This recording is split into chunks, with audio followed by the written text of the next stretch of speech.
काल 2024च्या लोकसभा निवडणुकांचा निकाल लागला, त्यामुळे सर्वांचंच काल दिवसभर या गोष्टीकडे लक्ष होतं। काल आलेल्या निवडणुकीच्या निकालाने जय चांगलाच मोठा धक्का दिलेला आहे। एका काळी जय बीजेपी बोलत होतं की आपके बार 400 पार, परंतु त्यांना धड 300चा आकडा गाठता आलेला नाही। स्वतःच्या बळावरती त्यांना बहुमत देखील सिद्ध करता येत नाहीये, त्यामुळे त्यांना आता सरकार स्थापन करण्यासाठी मित्रपक्षांवरती डिपेंड राहावं लागणार आहे। आणि दुसरीकडे बोललं जात होतं की यावेळेस जे आहे काँग्रेस पूर्णपणे संपून जाईल, तर त्याच काँग्रेसने यावेळेस मोठ्या प्रमाणात मुसंडी मारलेली आहे।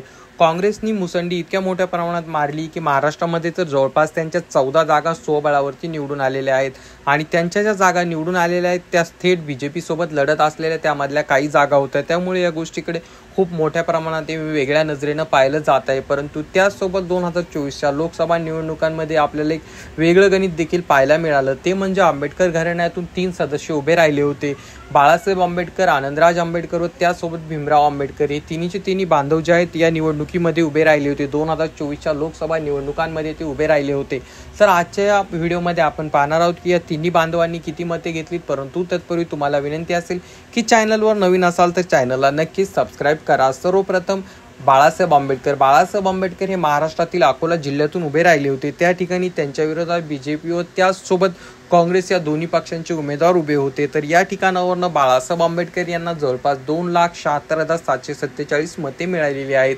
गेल्या वर्षीच्या तुलनेत त्यांच्या मताधिक्यांमध्ये घट झालेली आपल्याला पाहायला मिळालेली आहे।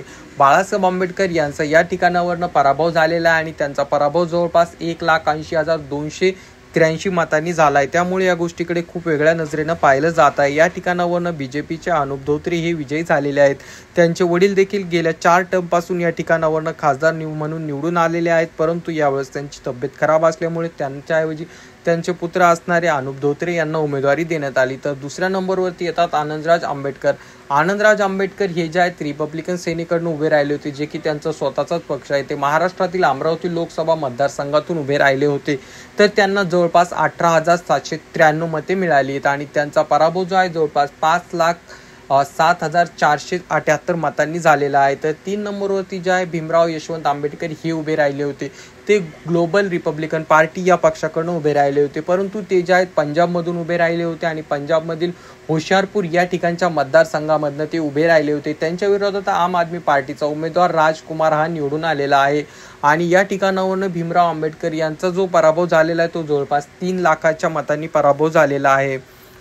आंबेडकर घराण्याचे तिन्ही सदस्य उभे राहिलेले असताना देखील एकही निवडून आला नाही, त्यामुळे आता सर्वांचंच या गोष्टीकडे एक वेगळ्या नजरेनं पाहिलं जात आहे। ज्यावेळेस बाळासाहेब आंबेडकर 2019 मध्ये उभे राहिले होते तर अनेक ठिकाणी त्यांचे उमेदवार 2 नंबरला आपल्याला पाहायला मिळालेले होते, परंतु यावेळेस वंचित बहुजन आघाडीच्या मतांमध्ये घट झालेली आपल्याला दिसत आहे।